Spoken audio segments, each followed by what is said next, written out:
दास तो दास ही होता है।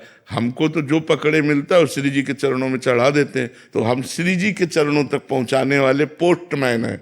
श्री जी की बात आप तक, आपकी बात श्री जी तक।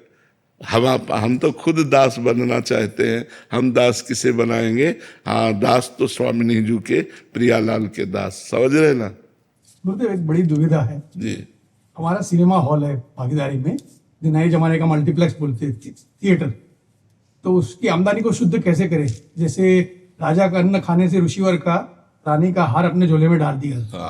हाँ, उसको जैसे गौशाला है, कोई बीमार आदमियों के लिए औषधालय है, धन एकत्रित करो, उसके द्वारा जैसे गरीब लोगों की औषधि की व्यवस्था है, गौओं की सेवा है, संत सेवा है, धर्मशाला ऐसा फ्री व्यवस्था कि कोई यात्री ठहर जाए तो आराम से, ऐसी व्यवस्थाएं धन को सदुपयोग में लाना चाहिए, सदुपयोग में करना चाहिए। उससे सो धन धन्य प्रथम गति जाकी, वो धन धन्य हो जाता है जो संत सेवा, भगवंत सेवा, गौ सेवा, समाज सेवा में लगता है निष्काम भाव से, वो धन पवित्र हो जाता है।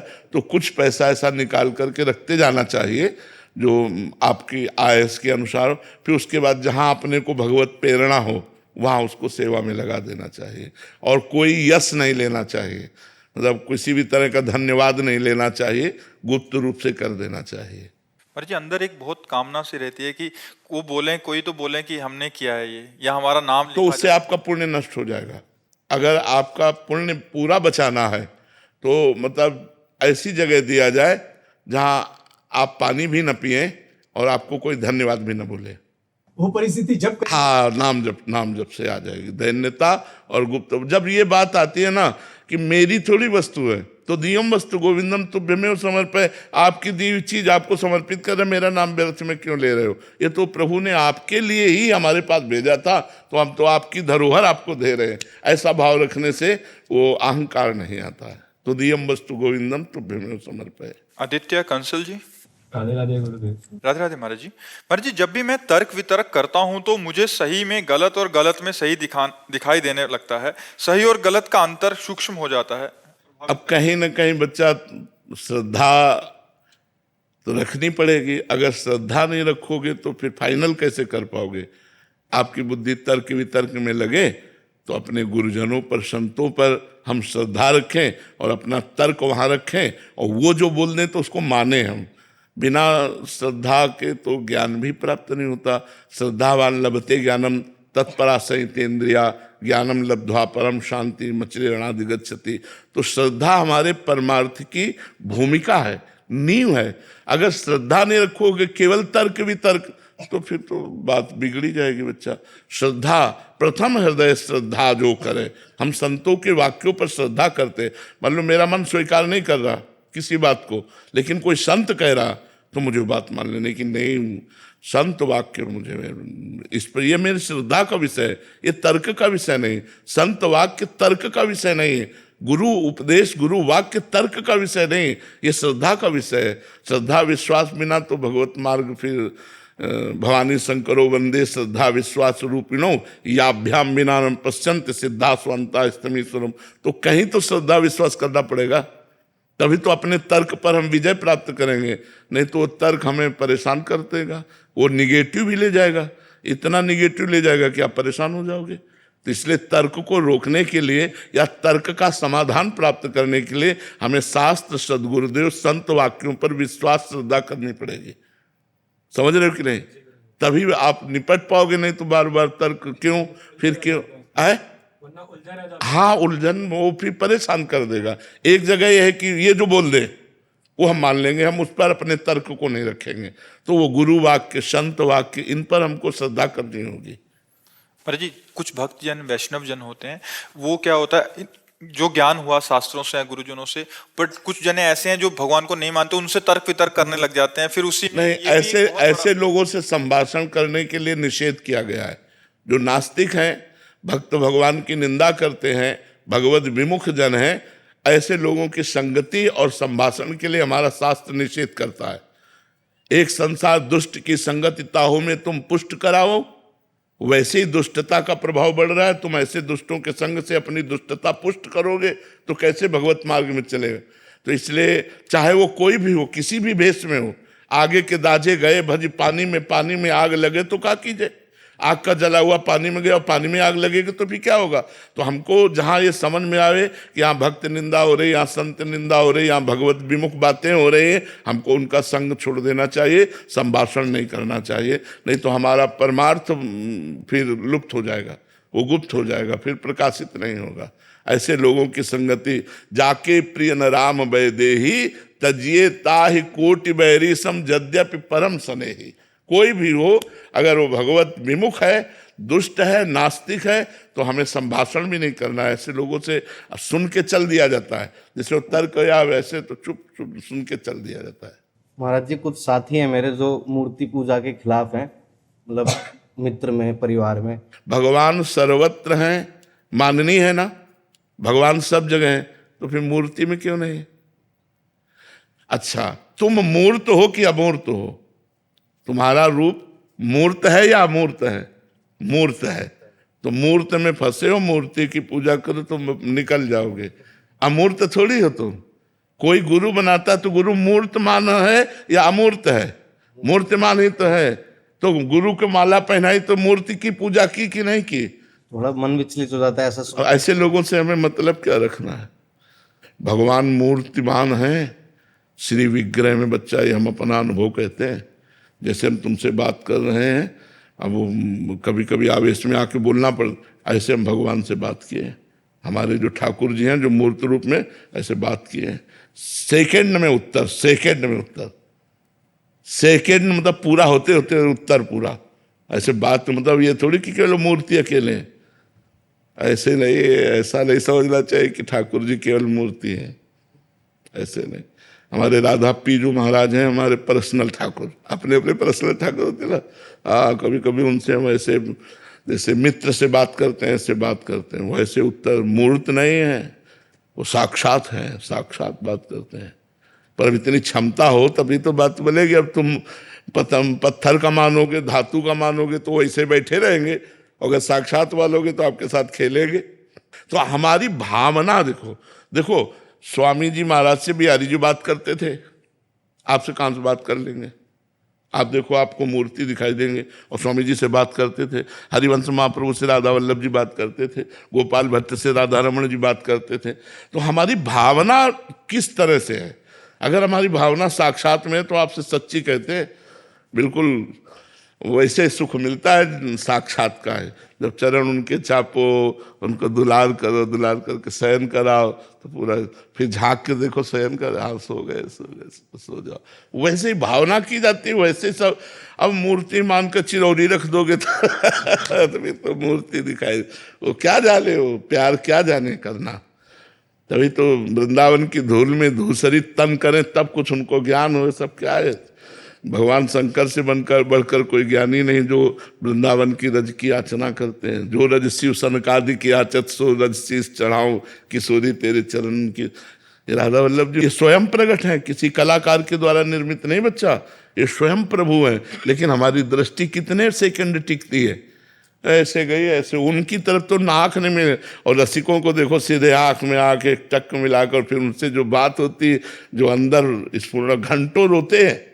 पर आप मानते नहीं ना, आप तो मूर्ति मानते हैं। तो मूर्ति बने खड़े, जाकी रही भावना जैसी, प्रभु मूर्ति देखी तिन तैसी। तो भावना का सारा खेल है। पार्थ राधा वल्लभ श्री हरिवंश। श्री हरिवंश महाराज जी, महाराज जी गीता जी के 12वें अध्याय में भक्ति योग में अद्वेष्टा सर्वभूतानां मैत्र करुण एवच निर्ममो निरहंकारा सम दुख सुख समी। महाराज जी इसमें इस श्लोक में बताए गए लक्षण कब प्राप्त होते हैं महाराज जी? इसके लिए साधक को कैसे प्रयासरत रहना चाहिए?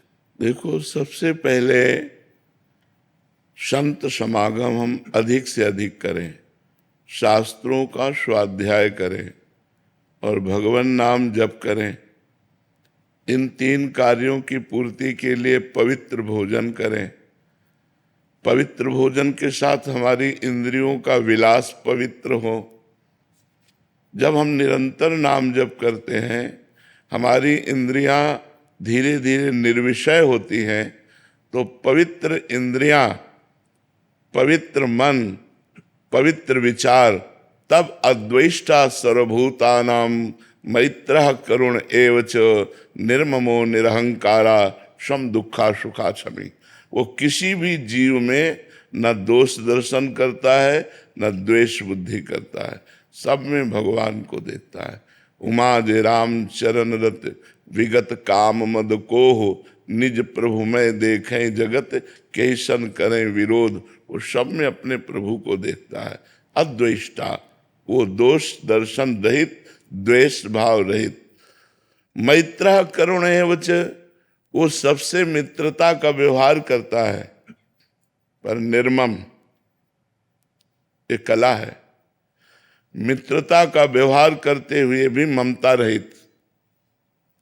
वो करुणा करता है सब पर, लेकिन करुणा का भाव रहने पर भी निरहंकारा। निर्ममो निरहंकारा, ये मैत्रः करुण एव के नीचे है। मैत्रः निर्ममो, करुणा निरहंकारा। दया का भाव हो लेकिन अहंकार ना हो कि मैं इन पर दया कर रहा हूं। मित्रता का भाव हो पर कहीं ममता ना हो।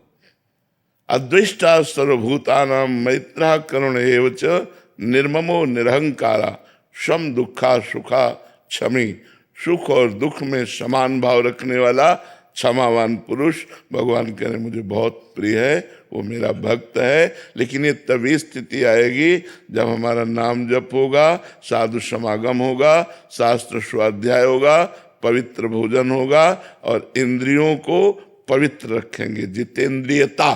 तब हमारे अंदर भगवत भाव, ऐसे दिव्य विचार आएंगे। और ये दीर्घ काल, सातु दीर्घ काल निरंतर सत्कार सेवितो दृढ़ भूमि, ये 2-4 महीने में नहीं आ जाएगा।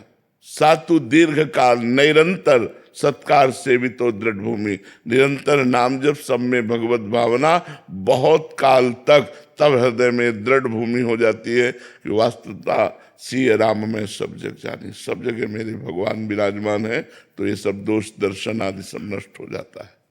रामेश्वर बापू जी, गुजरात जी। राधे राधे महाराज जी। महाराज जी, राधा रानी को प्रेम स्वरूपा क्यों कहा जाता है? राधा रानी क्योंकि वो प्रेम है। श्री कृष्ण के हृदय का जो प्रेम है, वो जब रूप धारण किया तो राधा रानी के रूप में, वो सांद्रानंद घन प्रेम मूर्ति किशोरी। जो सांद्रानंद घन रसघन मोहन मूर्तिम विचित्र के महोत्सवोल्लसितम लालजू महाराज हैं, तो उनका हृदय प्रेम समुद्र है।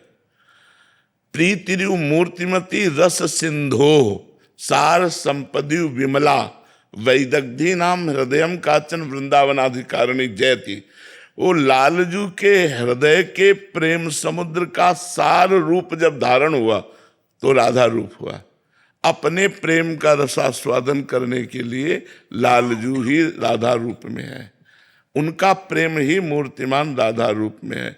वो जो राधा चरण में महावर लगाते हैं, जो राधा चरण की आराधना करते हैं, जो वेणी गूंथते हैं, जो प्रियाजू की दृष्टि में दृष्टि मिला करके जीवन यापन करते हैं, आनंद सिंधु समुद्र प्रभु को किस आनंद की जरूरत है? लेकिन अपने ही आनंद का रसास्वादन करने के लिए 2 रूप में, कृष्ण और राधा के रूप में है। जब राधा रूप से रसास्वादन करते हैं तो श्री कृष्ण रूप माधुरी, श्री कृष्ण लीला माधुरी, श्री कृष्ण गुण माधुरी, श्री कृष्ण अधरामृत, इसका पान करते हैं। और जब श्री कृष्ण रूप से रसास्वादन करते हैं तो राधा रूप दर्शन, प्यारी जू जब जब देखो तेरो मुख तब तब नयो नयो लागत, ऐसो भ्रम होत देखो न कब हो रही। कौन बोल रहे हैं? कोटि कोटि कंदर्प मदहारी, मुनिमन मोहन, स्वमन मन मोहन, विश्व मन मोहन, वो कह रहे हैं प्यारी जू जब जब देखो तेरो मुख तब तब नयो नयो लागत, ऐसो भ्रम होत देखो न कब हो दी, दुति को दुति लेखने न कागन। ऐसा आपका रूप है। अनसन पर भुज दिए बिलोकत, इंदु बदन बिबियोर करत पान रस मत, परस्पर लोचन त्रसित चकोर। करत पान रस मत और परस्पर लोचन त्रसित चकोर, ये भगवत रसिक रसिक की बातें। रसिक बिना को समझ सकेदा, अरवरात मिलबे को निस दिन, निस्दिन मिले ही रहत, मनो कबहू मिले ना। भगवत रसिक रसिक की बातें रसिक बिना को समझ सके ना। तो प्यारे जू अपने प्यार का रसास्वादन करने के लिए लाडली जू के रूप में है। रस घन मूर्ति जो प्रभु है वही प्रियाजू है, वही लालजू है। दो कहने को तन है, एक मन एक रूप। आंतरिक जो प्रीति रूप है, आसक्ति रूप, दोनों का समान है। लाल मरकत मन छबीलो तुम जो कंचन गात, बनी सिहित हरिवंश जोरी उभय गुणगन मात। कोई कम नहीं है। नागरी नौ किशोर मिथुन मनस चोर, दो चकोर दो चंदा, दो चकोर दो चंदा। जब वो चकोरी होकर उनके रूप का पान करे तो वो चकोर होकर, राधे तो मुख चंद्र चकोर ये नैना, प्रिया बदन छवि चंद्र मनो प्रीतम नैन चकोर। तो किशोरी जो साक्षात प्रेम मूर्ति है, इसीलिए किशोरी जू के बिना कोई श्री कृष्ण रस का रसास्वादन संपूर्णतया नहीं कर सकता। जैसे पूर्णिमा के बिना पूर्ण चंद्र का अवगाहन नहीं हो सकता, ऐसे राधा दास्य मपास्या प्रेततो गोविंद संगासया। कोई राधा चरणारविंद की आराधना छोड़ करके और गोविंद की आराधना करके गोविंद को पूर्ण रूप से रसास्वादन में लाना चाहे असंभव। बिना राधा कृपा कटाक्ष के कोई श्री कृष्ण प्रेम का रसास्वादन कर ही नहीं सकता, क्योंकि श्री कृष्ण का प्रेम का मूर्तिमान स्वरूप राधा जी है, किशोरी जो है। गोपियों में जो राधा चरणारविंद का प्रभाव पड़ा तो गोपी प्रेम की ध्वजा हो गई। यत पाद पद्म नख चंद्रमणि छटाया विस्फुजितम किमपि गोपवधु स्वदर्शी, पूर्णानुराग रस सागर सार मूर्ति साराधिका मई कदापि कृपाम करो तू। अब लालजू का ऐसा रूप है कि बड़े बड़े मुनिजन जिनकी चरण रज की वंदना करते हैं, वो गोपीजन विथकित हैं, वो गोपीजन प्रेम विह्वल है लालजू के रूप में, और वो लालजू लाडली जू के रूप में प्रेम विथकित है। रोम रोम जो रसना होती तो तेरो रूप न बखानो जात, स्वामी हरदास जी कहते हैं। श्रीहित ध्रुवदास जी कहते हैं, कोटि कोटि रसना जो रोम रोम प्रति होए, प्यारी जू के रूप को न बखान कहो जाता है। अति अगाध सिंधु पार नहीं पावे को, थोड़ी बुद्धि सीप मांझ कैसे के समात है। हमारी बुद्धि सीप है और प्रियाजू का रूप समुद्र है, भला सीप में समुद्र कैसे समा सकता है। और ये रूप पाछे न होती अब हूं, आगे हूं न होए है, ये गति अद्भुत रूप की और है। ये कौन बात जो अब ही और अब ही और अब ही और है। बस ये जो प्रेम प्रतिक्षण वर्धमान, जैसे ऐसे प्यारी जू का रूप प्रतिक्षण वर्धमान, इसी का रसास्वादन करने के लिए नवनिकुंज बिहारी श्री लालजू अधीन है। जाके अधीन सदाई सांवरो या ब्रज को शिरताज, हमारे माई श्यामाजू को राज। लालन तेरे ही अधीन, तेरे ही रस बस, श्याम सुंदर वर जाचत हैं ज्यों दीन। लालन तेरे ही अधीन, सुनरी सखी हो साच कहत हो, तू जल है ये मीन। सुनरी सखी और साच कहते हो, तू जल है ये मीन। लालन तेरे ही अधीन, अखिल कोटि ब्रह्मांड को दान करने वाला, सुख दान करने वाला। मांगत लाल लाडिलो नागर, प्रगट भई दिन दिन की चोरी, दान दैरी नवल किशोरी। मांगत लाल, जिस दरबार में खड़े होकर के लालजू याचना करते हैं सेवा सुख की, वो है हमारी महारानी जी का दरबार। महारानी जो है लालजू के हृदय का आनंद, लालजू के हृदय का आह्लाद। लालजू का हृदय जब मूर्तिमान रूप धारण किया तो राधा किशोरी रूप हुआ। दो नहीं है, एक रुचि, एक स्वभाव, एक वय, एक प्राण, दो तन। केवल कहवे को दो तन, एक मन, एक रुचि, एक स्वभाव, एक वय, एक प्राण। दो तन में एक प्राण चलते हैं। राधा और कृष्ण के एक प्राण है, एक मन है, एक रुचि है, एक स्वभाव है, एक वय है। कहाँ तक उनका वर्णन करे, वो ही वो है और वो ही वो है। देवाशीष जी, हर हर महादेव। महाराज जी आपके चरणों में कोटि कोटि प्रणाम। महाराज जी आपके श्रीमुख से गीता जी का ये श्लोक सुना था कि इंद्रिया नाम मनश्चास्मि, ये श्री कृष्ण होने पर भी इतनी चंचल और अस्थिर इसके क्यों हैं? दो रूप है। इंद्रियाणाम मनस्य, इंद्रियों में मैं मन हूं, मन के दो रूप है, एक असत संकल्प और एक सत संकल्प। असत संकल्प वाले को कहा गया दुष्ट मन और सत संकल्प को कहा गया भगवत स्वरूप। तो हमारे मन के दो पार्ट है, एक गंदे मार्ग की तरफ प्रेरित करता है और वहीं एक उसी समय कहता है ये गलत है मत करो।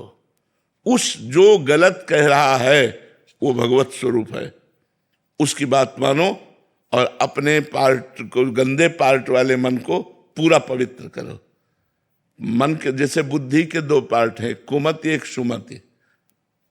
सुमति कुमति सबके उर रहे, नाथ पुराण निगमस कहे। जहां सुमति तहां संपत्ति नाना और जहां कुमति तहां विपत्ति निधाना। तो ऐसे ही कुमन और सुमन है। जो कुमार्गगामी मन है वो है दुष्ट और जो सुमार्गगामी मन है वह इंद्रियाणाम मनस्यास्मि कृष्ण। तो हमें संपूर्ण मन को अपने सतमन की सलाह से असत मन को काबू में करना है और उसे भी भगवत स्वरूप बना देना है। तो जहां मन कृष्णाकार हुआ वहीं भगवत प्राप्ति हो जाती है। आप समझ पा रहे हो? हार्दिक पटेल जी। राधे राधे। राधे राधे महाराज जी।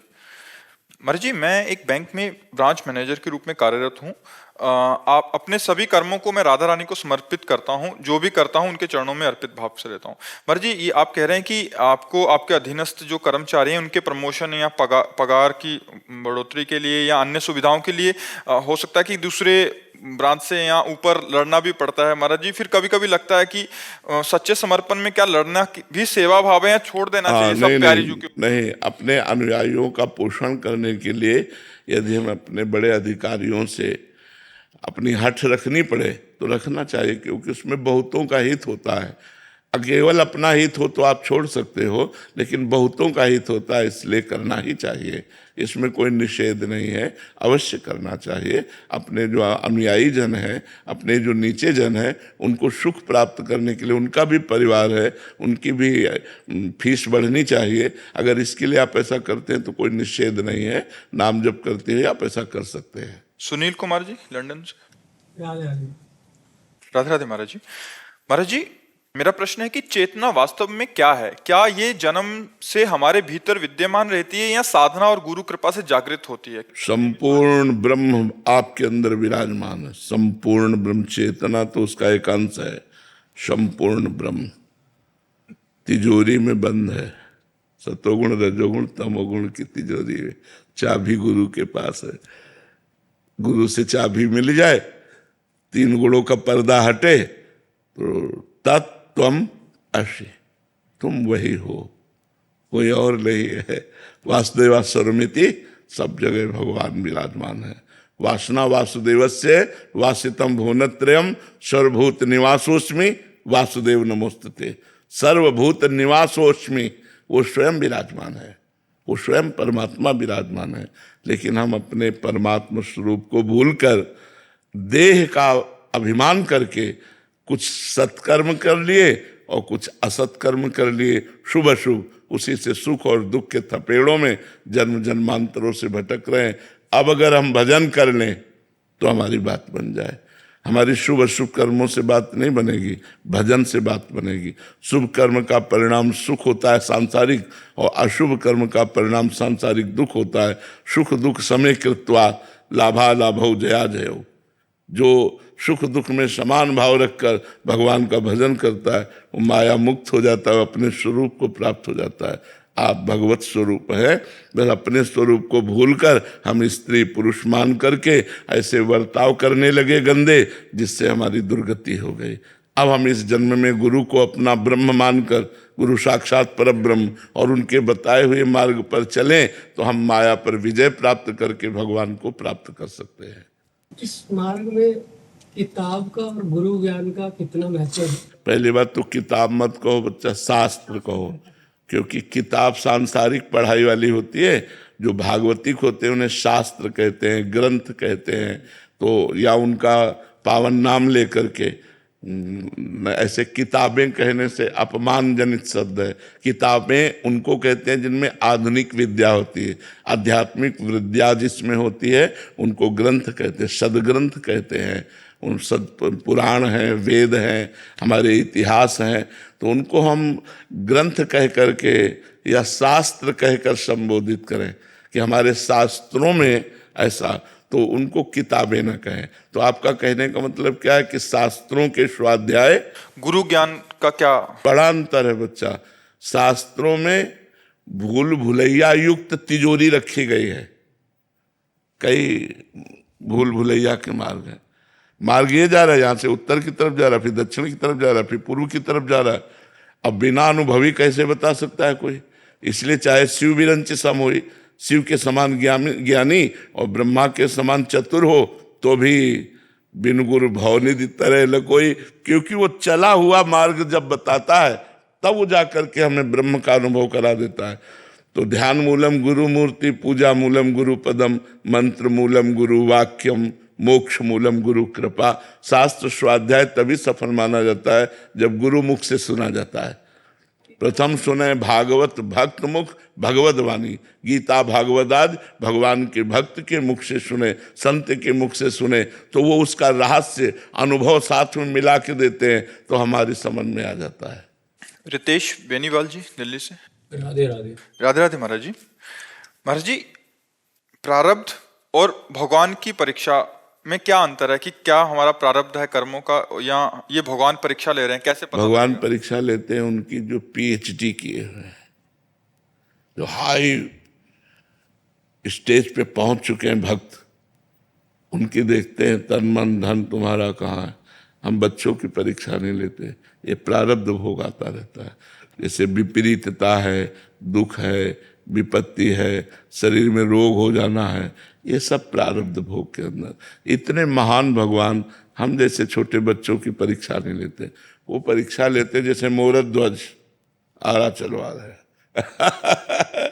या तो चींटी काटे तो परेशानी हो जाए। साधु वेश में गए थे, कोई कृष्ण रूप में थोड़ी गए थे, साधु वेश में गए तो सिंह अर्जुन को बनाया था और कहा हमारा सिंह भूखा है। बोले मांस ला के दे देते हैं, क्योंकि अतिथि देवो भव, भूखे तो नहीं जाने देंगे। तो उनका नहीं, सिंह और कोई मांस नहीं खाएगा, तुम्हारे पुत्र का खाएगा, और वो तुम्हें चीरना होगा, आरे से चीरना होगा। न तुम्हारे आंसू आने चाहिए, न पुत्र के आंसू आने चाहिए। चीर के ऐसे ऐसे महान भक्त हुए हैं। जो देखो गुरु अर्जन देव जी कितना कष्ट सहा का है, तेरा किया मीठा लागे। बड़े बड़े महापुरुषों गर्दन उतरवा दी गुरु तेग बहादुर सिंह की। तो ये बड़े लेवल के भक्तों में, अपने जैसे 150 ग्राम वाले के लिए ये बड़े भक्तों के लिए तो अपना प्रारब्ध होता है। बुरा प्रारब्ध वो हमें दुख देता है, पर भगवान का भजन उस समय भी हमको मजबूत रखता है। हम टूट नहीं पाते दुख में, नहीं तो बड़े बड़े दुख आते हैं। प्रारब्ध में हमने पाप किए हैं, उनके परिणाम स्वरूप आते हैं। हमें विचलित नहीं होना चाहिए। बड़ी समस्याएं, जीवन संघर्ष में है, सबका जीवन संघर्ष में है। कोई भी व्यक्ति ऐसा नहीं जिसका जीवन संघर्ष में न हो। हमें लड़ना है, हम आए ही हैं यहाँ इसीलिए मनुष्य रूप में कि हमको संघर्षों से लड़ना है, हमें जीतना है। पर जीत तभी सकते हो जब नाम है आपके पास। अगर नाम जप नहीं तब तो हार जाओगे। वही जीत सकता है जो भगवान का नाम अपनी जिह्वा पे विराजमान किए है, हर समय नाम जप कर रहा है। वो जीते विनायक शुभ अशुभ, विघ्न करे नहीं कोई, विघ्न करे नहीं कोई, डरे कलिकाल कष्ट भय, हरे सकल संताप, हरस्य हरि नाम जपत जय। उसकी सदैव विजय होती है जो भगवान का नाम जप करता है। विघ्न करने वाले जितने भी वो सब नष्ट हो जाते हैं, कोई विघ्न उसको परास्त नहीं कर पाता। इसलिए नाम जप करो। भगवान परीक्षा बड़ों की लेते हैं, जो बड़े भक्त होते हैं अपने लोगों की परीक्षा नहीं लेते। अभी ककाहरा नहीं आता, परीक्षा क्या ले? परमार्थ का, अध्यात्म का ककाहरा नहीं आता तो जो अध्यात्म की PhD की है उनकी परीक्षा होती है कि अब तुमने तन मन प्राण सर्वस्व समर्पित कर दिया, अब 22 बाजारों में कोड़े मारकर तुम्हारे शरीर की खाल उधेड़ी जाएगी। अब बोलो हरि बोल। क्या अपराध था ठाकुर हरिदास जी का? हरे कृष्ण कृष्ण कृष्ण हरे हरे, हरे राम राम राम हरे, यही जप रहे थे। और क्या परेशानी थी? मुल्क के बादशाह को काजी ने ऐसा भड़का दिया तो उनका दंड स्वीकार है, लेकिन मैं भगवान का नाम नहीं छोड़ सकता। तो दंड निर्धारित किया गया, 22 बाजारों में मार कोड़े, बेंत मार मार करके उनकी चमड़ी उधेल दी गई, मरा मानकर गंगा जी में फेंक दिया। ये उन महापुरुषों की जो अवतारी महापुरुष है। हम लोगों के तो कहाँ परीक्षा तो उन बड़े महापुरुषों की होती है। लेकिन परीक्षा भी जिसकी ली जाती है उसकी आध्यात्मिक उन्नति होती है। जैसे कक्षा 4 की परीक्षा हुई तो 5 में पहुंच गए, 5 की परीक्षा हुई तो 6 में। अहित नहीं हो सकता, अमंगल नहीं हो सकता, उसका महामंगल होगा। एक प्रताप राय जी के नाम के एक बड़े भक्त थे। बचपन से सदगृहस्थी में उनके माता पिता उनको तुलसी जी में जल चढ़ाना, शालिग्राम का स्नान कराना, चरणामृत पवाना बचपन से सिखाया था।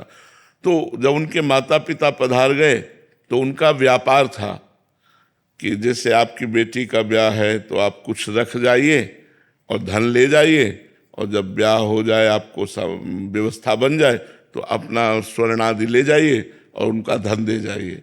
ऐसा उनका कुल परंपरा से चल रहा था। जब वो जवान हुए, निरंतर नाम जप करना, भगवान की आराधना करना, भक्ति में तन्मय रहना, और बस अपने उसी गद्दी पे बैठ कर के भजन करते। और एक बॉक्स रखा था, तो आपको 10,000 रुपये चाहिए तो आप उसके लिए सोना या कुछ रख जाइए, या अपने ज़मीन के कागजात रख जाइए और पैसा ले जाइए, और जब काम हो जाए, आपके पैसे हो जाए तो पैसा ब्याज सहित दे जाइए और वो ले जाइए। ऐसा उनके कुल परंपरा में चल। तो बड़ा उनका प्रताप। तो वहाँ के जो काजी जन थे वो बहुत अंदर से ईर्ष्या करने लगे। अब देखो भगवान की परीक्षा मान लेते हैं। काजी जन जब उनसे ईर्ष्या करने लगे तो उन्होंने 3 अपराधी आदमियों को तय किया। वो आए और कहा, प्रताप राय जी हमारी बेटी का ब्याह है। एक आया, 10,000 रुपया चाहिए। तो बोले उसके बदले में कुछ? बोले हाँ सोना है। बोले रख दो। वो देखते भी नहीं थे और वो पत्थर रख दिए, 10,000 रुपये ले गए। वो विश्वास भगवान के भक्ति में। दूसरा आया, क्या है? बोले कुछ रत्न है। बोले रख दीजिए। तीनों ऐसे, और तीनों पत्थर रख गए।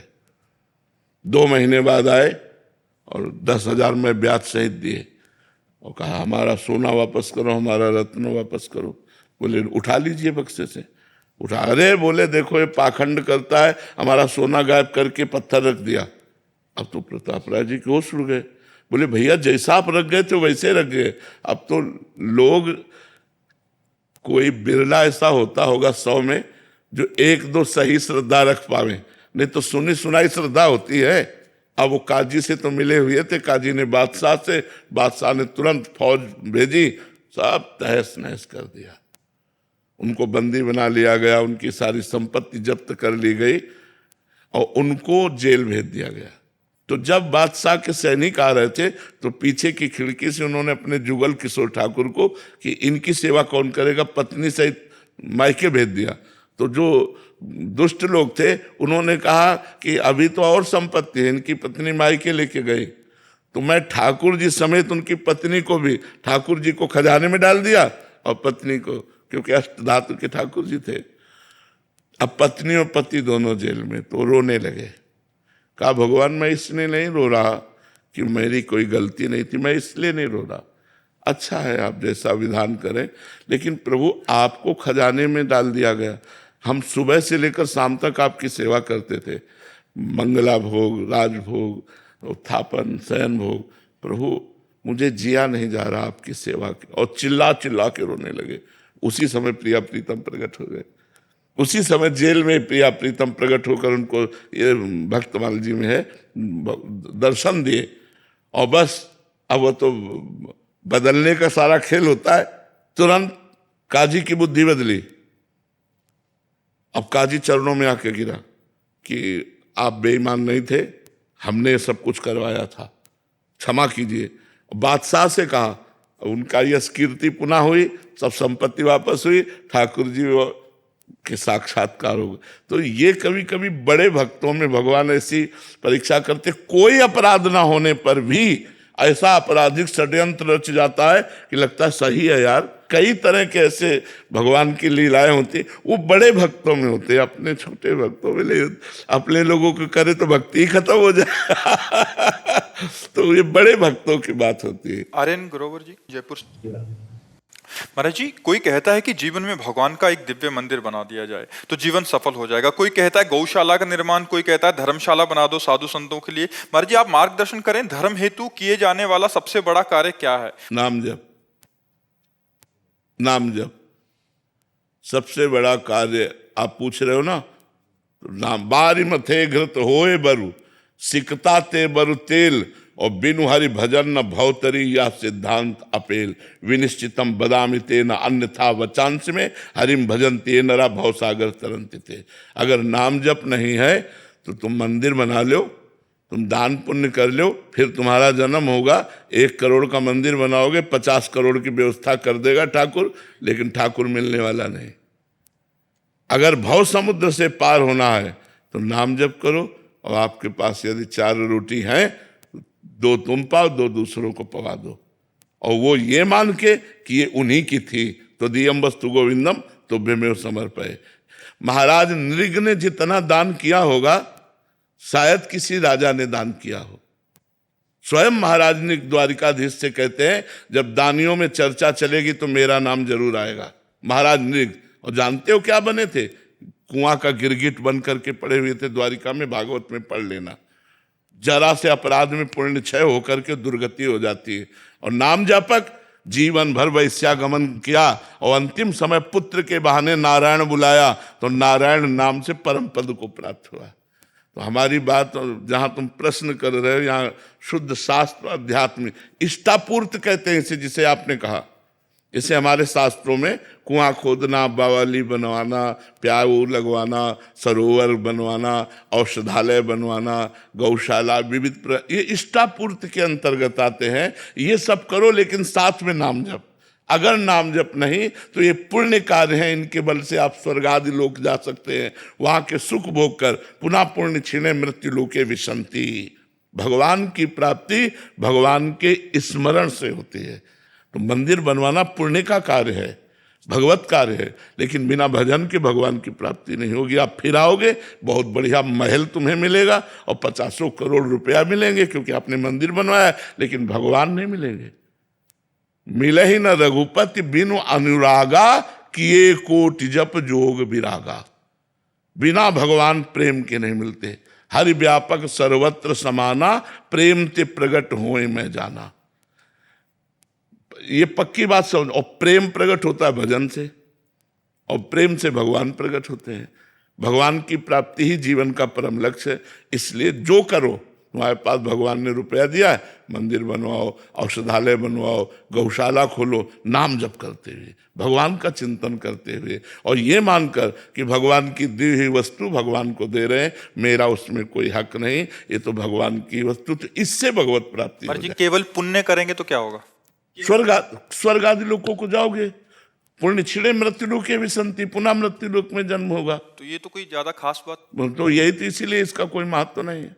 एक नया स्वप्न जैसा देख लो, 1000-2000 वर्ष का, और बस फिर आकर के मृत्यु लोक में क्या बनना पड़ेगा। महाराज नहुष देव राजेंद्र की पदवी पर बैठे और पुण्य क्षीण हो गए, सची माता के प्रति गलत भाव कर लिया, तो अजगर की योनि में आके जन्मे थे। महाभारत में पढ़ के देख लो, सीधे इंद्र पद से ट्रांसफर हुआ अजगर योनि में। एक राजस्वी यज्ञ में एक चीटा एक छोटा सा दाना चावल का लेके बड़ी मेहनत से जा रहा था। 3 टांगें थी, एक टांग टूट चुकी थी। तो अर्जुन जी की दृष्टि पड़ी, प्रभु से कहा, प्रभु राजस्वी यज्ञ में सब चकाचक हो रहा है, एक चीटा बेचारा कितना कष्ट पा रहा है। तो बोले, पता है 14 बार इंद्र बन चुका है। वो चीटा 14 बार इंद्र बन चुका है। कोई भरोसा नहीं है पुण्यों का, कहां से कहां ट्रांसफर हो जाए। और नाम जब करोगे, भरोसे की बात कहते हैं कि अगर अगला जन्म होगा भी तो श्रीवान कुलवानों के यहाँ होगा, मनुष्य रूप में होगा, और भजन करके निश्चित भगवान को प्राप्त होगे।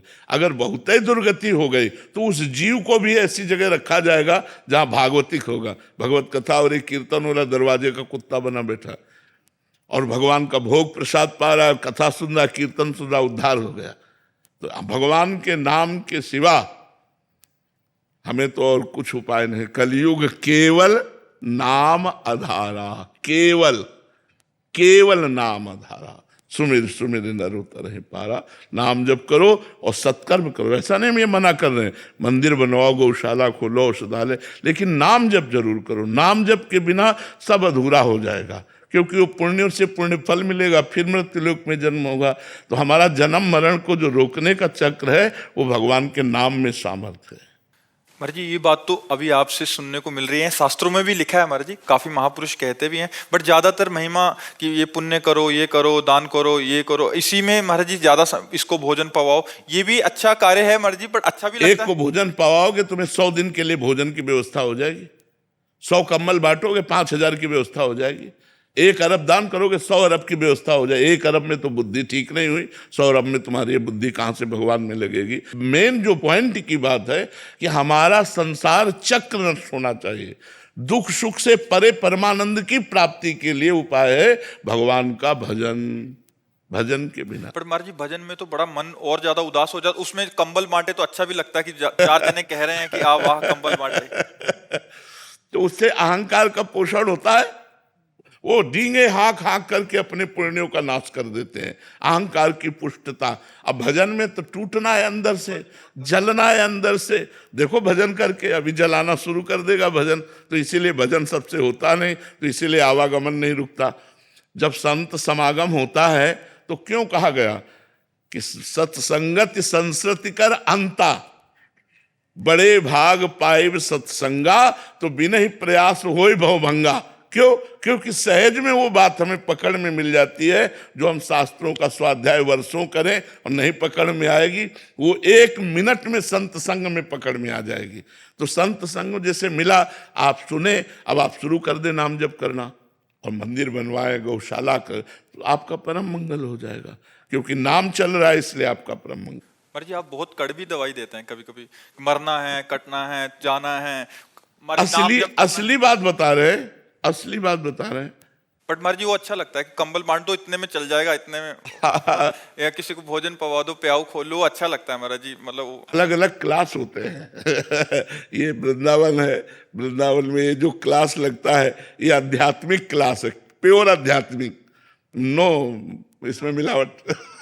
कोई चांस नहीं मिलावट। स्वयं से ही भजन करने पर भगवत प्राप्ति होती है, पुण्य हो जाएगा, अनुष्ठान करने से आपके सुकृत बढ़ेंगे, लेकिन भगवत प्राप्ति नहीं होगी। भगवत प्राप्ति तो स्वयं के भजन करने से होगी। इसीलिए स्वयं का भजन करना बड़ा कठिन लगता है लोगों को, प्राय ऐसा लगता है भगवत प्राप्ति नहीं हो सकती, पुण्य होगा, और पुण्य का कोई महत्व नहीं। एक संत की निंदा कर दो, पूरे जन्म के पुण्य नष्ट हो गए, पूरे जन्म के। भक्तन निंदा अति बुरी भूल करे जिन कोय, किए सुकृत बहु जन्म के क्षण में डारे खोए। पुण्य कोई बहुत स्थायी चीज है क्या? जरा सा संत निंदा की सब गए, सब भस्म हो गए पुण्य, क्या फायदा हुआ? और हम राम राम कृष्ण कृष्ण राधा राधा जप रहे हैं, अगर हमसे संत निंदा भी हो गई तो वो वहीं स्टॉप लगा दिया जाएगा। गुरुदेव भगवान अगर संत को पहचानेंगे कैसे? इस समय जो सिचुएशन है, कई बार आप भी इसकी चर्चा किए हैं अपने। देखो, सच्चे संत की पहचान तो केवल भगवान जानते हैं। हम लोग मनुष्य बुद्धि से ये देख सकते हैं कि वो अचला कैसा पहने हैं, वो कपड़ा कैसा पहने हैं, वो वैराग्य से रहते हैं कि नहीं रहते हैं, बस यही बाहरी बातें। उनके पास बैठने से हमें शांति मिलती है कि नहीं मिलती है, उनके उपदेश शास्त्र सम्मत है कि नहीं, उनका आचरण शास्त्र सम्मत है कि नहीं, बस यही बाहरी बातें देख सकते हैं। वस्तुतः भगवान ही संत को जानते हैं और भगवान ही संत से मिलाते हैं। जब द्रवहि दीन दयालु राघो तो साधु संगति पाइए। संतों के बाहरी लक्षण से हमें लगता है कि नहीं जाना जा सकता, क्योंकि फिल्मों में भी 2-2.5 घंटे के लिए बहुत अच्छा साधुता का रोल कर लेते हैं। तो रोल करना साधुता का और साधुता आना बहुत कठिन बात है। साल में रोल कर रहे हैं, बहुत लोग रोल कर रहे हैं। हाँ, तो रोल होना एक अलग चीज और साधुता होना एक अलग। कहा था कि पुण्य नष्ट हो जाते हैं। जी। तो भजन में क्या? जो भजन है, जैसे हमने राधा राधा रटा तो वहीं से स्टॉप हो जाएगा। अब आपकी भजन में अरुचि हो जाएगी, लेकिन वो आपका भजन स्थायी बना रहेगा, भजन नष्ट नहीं होगा। भजन अविनाशी होता है, भजन नष्ट। अब आपकी मतलब अंदर की स्थिति बिगड़ जाएगी, अब आपको भजन में रुचि नहीं होगी, प्रमाद स्थिति आ जाएगी, हृदय जलेगा, भजन शुरू करोगे हृदय जलेगा, अशांत होगा, अंदर ही अंदर आप, तो अपराध बन गया है। अब जब तक वो अपराध मोचन नहीं होगा तब तक नाम चलेगा नहीं, लेकिन नाम नष्ट नहीं होगा। जितना भजन हो गया वो आपका सुरक्षित रहेगा, वो यही तो इसमें खास बात है। आप मर भी जाओ तो अगर 99 बार नाम जप किया है तो बिल्कुल 99 ही मिलेगा, 98 नहीं आएगा, 99 से ही शुरू होगा आपका भजन। भजन में यही खास बात है, भजन कभी नष्ट नहीं होता। महाराज जी इसमें 4 बातें, पाप, पुण्य, अपराध और भजन। महाराज जी अपराध से आपने बोला कि हमारे जो पुण्य कार्य वो खत्म होंगे महाराज जी, और इधर भजन से पुण्य नहीं बढ़ेंगे, ये भजन अलग स्टॉप, ये अलग मार्ग है, ये अलग, हाँ ये अलग मार्ग। ये भजन नष्ट होने वाले नहीं। आपने 100 बार राधा राधा कहा और आपसे घोर वैष्णव अपराध बन गया तो 100 बार आपका सुरक्षित जमा है, पर अब जो वैष्णव अपराध बना पहले उसका भोग भोगो, वो पहले उससे परिष्कृत हो। अगर वो परिष्कृत हो गया तो फिर 101 से शुरू हो जाएगा राधा राधा राधा, वो नष्ट नहीं होगा, भजन नष्ट नहीं होगा। अपराध से पुण्य नष्ट होंगे, बट भजन करने से जैसे हमने पाप किए हैं वो नष्ट हो जाएंगे। हाँ पाप नष्ट हो जाएंगे, पुण्य का प्रभाव नष्ट हो जाएगा, पुण्य और पाप दोनों का प्रभाव नष्ट होने से भगवत प्राप्त हो और जाएगा। पुण्य करने से पाप नष्ट नहीं होंगे। नहीं, पुण्य एक अलग मार्ग है, पाप एक अलग मार्ग है। हाँ पुण्य एक अलग मार्ग है, पाप एक अलग मार्ग है, लेकिन भजन करने से पाप अपने आप नष्ट हो जाएगा और पुण्य का समन हो जाएगा, पुण्य का समन हो जाएगा और वो भगवत प्राप्त हो जाएगा। भजन एक अलौकिक चीज है, भजन के बिना तो जीवन ही व्यर्थ है। इसीलिए सबसे प्रार्थना करते हैं कि चाहे 24 घंटा में 24 मिनट ही सही राधा राधा दीजिए, समय दीजिए, भजन में समय दीजिए। और इसीलिए मतलब लोगों का परिवर्तन भी हो रहा है, जो लोगों का परिवर्तन हो रहा है वो इसी नाम के प्रभाव से हो रहा है। अगर पुण्य की बात की जाए तो पुण्य का कोई खास महत्व नहीं। बड़े बड़े पुण्यात्माओं की दुर्गति होते देखा गया और बड़े बड़े दुर्गति को प्राप्त जनों को नाम के द्वारा सदगति होते देखा गया।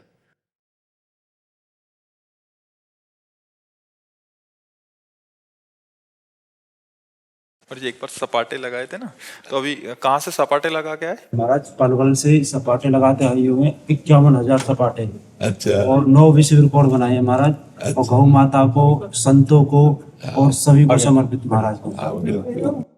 6 दिन में यात्रा महाराज वो हुई है, कंप्लीट हुई है। और नशा मुक्त भारत और गौ माता को राष्ट्रीय माता और ब्रह्मचर्य चरित्र ग्रंथ, ये हमारा उद्देश्य है महाराज। बहुत सुंदर, बहुत सुंदर। ये London book of world record की तरफ से हम आपको ये सपाटी और इसके लिए हम लंदन बुक की तरफ से सम्मानित करना चाहते हैं। तो इसीलिए हम लोग सब विनती करते हैं कि हमारा वो रिकॉर्ड का अगर आपके यहाँ पे समर्पित हो जाए तो अच्छा रहेगा। जो उन्हें सर्टिफिकेट मिला वो महाराज जी आपको अर्पित करना चाहता हूँ। हम फिर उनको अर्पित कर देंगे। आपसे बहुत मुझे प्रेरणा प्राप्त हुई जी। और जब मैंने शुरू में दर्शन किया आपके जी। तो सपाटे दंड बैठकों के माध्यम से प्रयागराज महाकुंभ में अपने अलवर चूड़ला आश्रम से और प्रयागराज महाकुंभ में महाराज जी आपकी दया से 2,51,000 सपाटे दंड बैठक लगाकर ब्रह्मचर्य चरित्र में, गौ माता के दूध में, गौमूत्र में कितनी शक्ति है ये दिखाया। और भगवान राम मंदिर जब उद्घाटन हुआ 1,51,000 सपाटे लगाते हुए अलवर से अयोध्या तक 1,51,000 सपाटे लगाए। 13 विश्व रिकॉर्ड, 4 बार लगातार राजस्थान बाल केसरी, वर्ल्ड स्टेमिना चैंपियनशिप विजेता, सब कुछ मैं गौ माता, भारत माता और आपके चरणों में समर्पित करता हूँ। आपसे बहुत प्रेरणा मिलती है और लाखों करोड़ों लोगों में, लाखों करोड़ों नौजवानों में एक ऐसा जोश आपने भर दिया है जो अपनी ब्रह्मचर्य चरित्र की हानि कर रहे थे, अपनी पवित्रता, अपनी चरित्रता की हानि कर रहे थे अपने हाथों से। आज वो अच्छे रास्ते पर चल रही है। आपके प्रवचनों से उन लोगों में जान फूंक दी आपने जो लोग मृत्यु पर सो रहे थे, उन नौजवानों में, और अति प्रसन्नता होती है। और मैं चैलेंज के साथ महाराज जी ये हाथ उठाकर कहता हूं, प्रेमानंद महाराज जी आम इंसान नहीं हो सकते, वो परमात्मा के भेजे हुए, उनके सच्चे हैं और स्वयं भगवान का रूप है। जाकी रही भावना जैसी, प्रभु मूरत देखी तन तैसी। जो इंसान जिस नजरों से देखता है उसको उसमें ही दर्शन मिलेंगे। आप हमारे लिए स्वयं जीते जागते भगवान है।